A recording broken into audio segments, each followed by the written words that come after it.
que acompanha Nelson Júnior Jogo Rápido, aqui estamos iniciando mais um programa, como sempre com o apoio da Tia Flex, e vamos falar sobre vocabulário na hora de improvisar, vocabulário musical. Lógico, eu tenho esses tipos de assunto mais aprofundados nos meus cursos virtuais. Você pode acessar ali o meu canal, você verá que eu tenho cursos virtuais, são cursos que você pode entrar em contato comigo para adquirir, porque eles não são cursos gratuitos, eles são cursos pagos e são cursos mais aprofundados nesses assuntos, mas você que está aí, aproveite, porque muitos dos conhecimentos que aqui estarão sendo abordados são de seu interesse, né? Vamos falar o seguinte: você precisa ampliar o seu vocabulário musical para que as suas frases elas saiam do subir e descer escalas, saiam desse tipo de coisa. E há muitos anos eu sempre desenvolvo um vocabulário diferenciado. E isso tudo se embasa no seguinte: existem fórmulas onde você pode pensar tríades, tétrades, etc, etc, como vocês já conhecem, vocês têm o CAGED e tudo mais, e vocês podem trabalhar criando frases e padrões por região. E por região não quer dizer, por exemplo, shape, porque se você cria um shape de 3 notas por corda, por exemplo, e você começa aqui,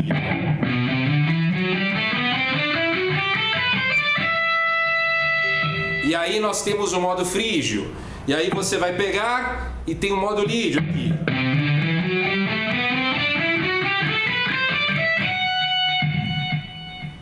Aqui nós temos 2 shapes, mas eu não vou lidar com eles de uma forma onde eu vou trabalhar o shape, tá?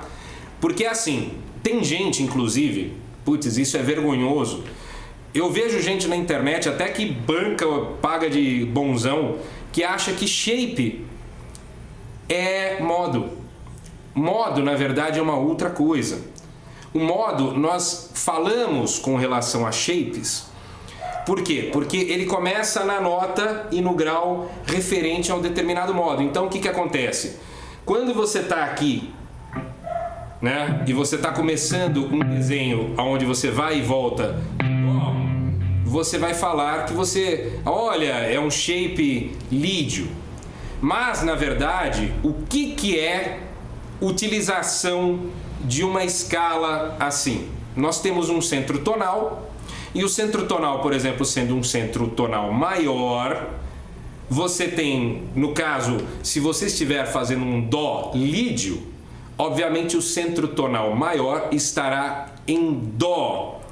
E a escala utilizada será a que comumente pode ser o sol maior, mi menor, ou seja, o shape de sol ali na região jônio, né, aquele sol aqui, ele é a mesma coisa do que o shape aqui colocado nessa região em termos de notas que fazem parte. O que vai diferenciar o centro tonal ou a intenção tonal? Mas isso já é um assunto mais avançado e tal. Vá no curso Velocidade, Arpejos, Tríades e Tétrades, Improvisação Tonal e Modal, que são os meus cursos virtuais. Você pode adquiri-los entrando em contato. Se você vê alguém falando esse tipo de besteira, por exemplo, falando, usando o shape do mixolídio sobre um tom eólio, falando que o cara tá usando mixolídio, putz, é assim, ignora, porque vira piada no meio musical, como já virou.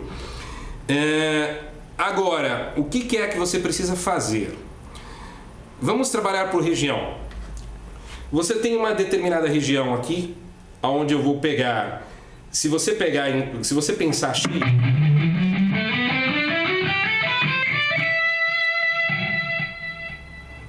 você está vendo que o que acontece? Começa daqui.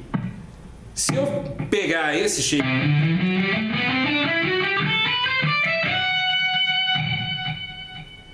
vai começar daqui e vai terminar aqui, se eu pensar 3 notas por corda. Mas eu vou pensar de uma forma que é legal, você pensa geometricamente. Você vai ocupar esse campo do braço. Isso serve em vários locais. E você vai criar fraseados em uma região. Eu vou criar um padrãozinho aqui, aleatório, tá?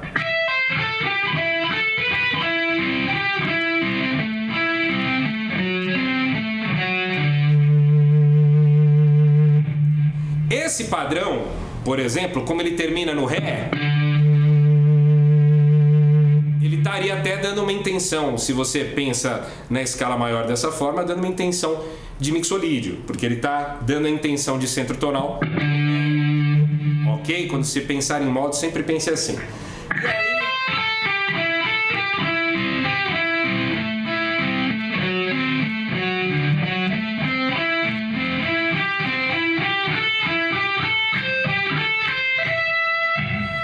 nós pegamos uma região do braço e criamos um patternzinho. Esse pattern nós podemos explanar para outras regiões do braço tendo esse mesmo padrão e mesmo em outras escalas. Por exemplo, você pode pensar na menor harmônica, aí você vai ter que isentar o Ré da história, e aí como é que você criaria o mesmo padrão? Pensando aqui na menor harmônica do que? De Mi, ok? Então, ó.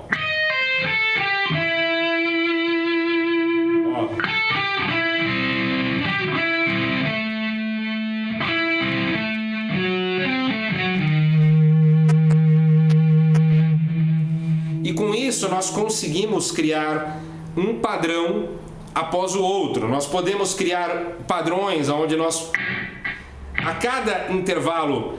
Isso é um truquinho muito legal, o Gambale usa esse tipo de truque e outros músicos também, que é o seguinte, você cromatizar, quando você tem intervalos dessa forma, você cromatiza.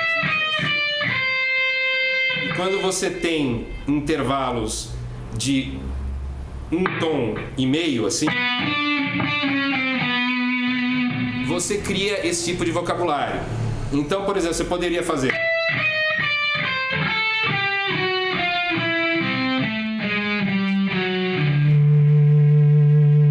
Olha que curioso. Você já criou uma outra intenção em torno do centro tonal Ré, e é em torno do centro tonal Ré com uma intenção de mixolídio, porque a sétima é dominante nas...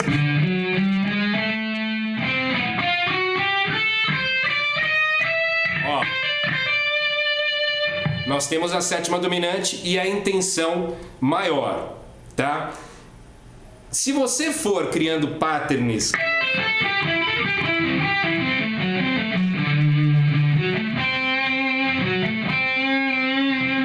você tem como ir inserindo, inclusive, girando no mesmo centro tonal, intenções que abordem outras escalas, como eu fiz aquela da menor harmônica. Então, você pode criar várias situações. E isso, vamos pegar a mesma coisa aqui, ó.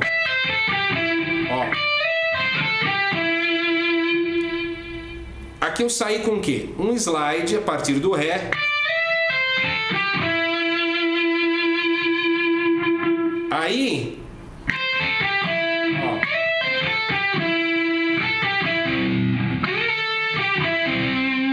a cada início da frase eu posso começar com uma intenção de slide. Vamos começar aqui de novo? Mais uma sonoridade diferente. Você pode criar situações onde você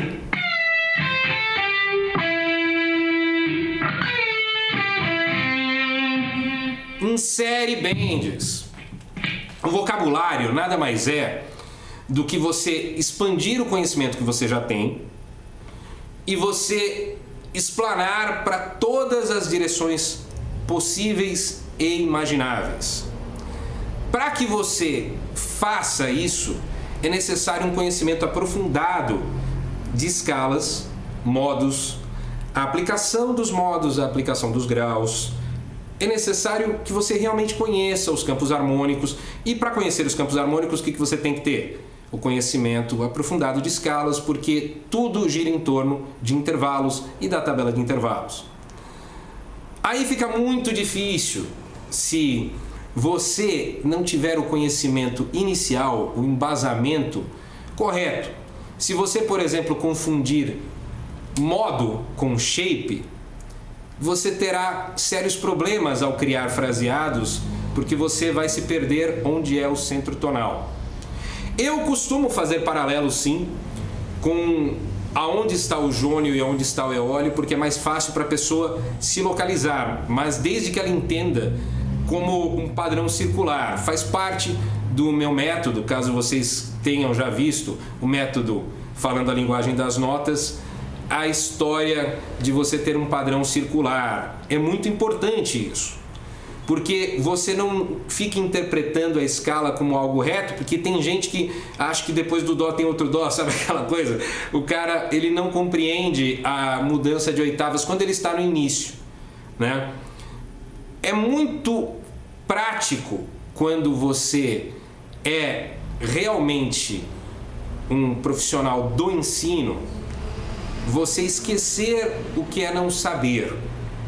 O profissional do ensino, muitas vezes, ele esquece o que é que o aluno tem de dificuldades.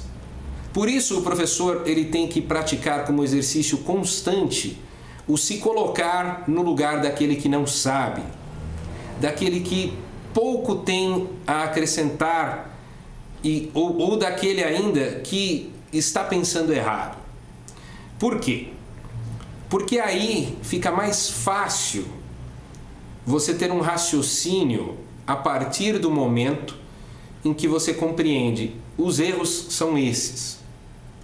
Por isso, quando você expande o vocabulário e você tem uma improvisação mais fluente, é muito importante que você realmente conheça o seu instrumento, que você realmente conheça aquilo que você faz. Porque do contrário, você sempre será uma pessoa que estará falando algo que desconhece. E no meio musical, contar mentiras ou falar inverdades, desconhecer algo, faz com que você não só passe vergonha, por assim dizer, mas você não atinja os seus objetivos, porque você quer tocar melhor. Existem pessoas que querem dizer que tocam melhor, mas não tocam. Existem pessoas que querem provar que tocam melhor, mas não tocam. Para você tocar melhor, você realmente tem que saber e tocar melhor. Isso vem com o estudo. Eu estou falando tudo isso porque a expansão de vocabulário começa na humildade de aprender antes de querer ensinar. Se você não sabe, como é que você quer ensinar a alguém?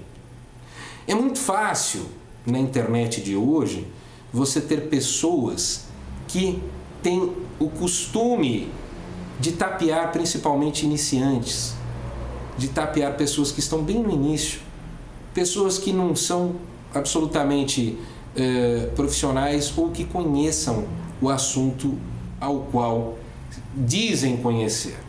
Essas pessoas, elas na verdade, elas devem primeiro estudar.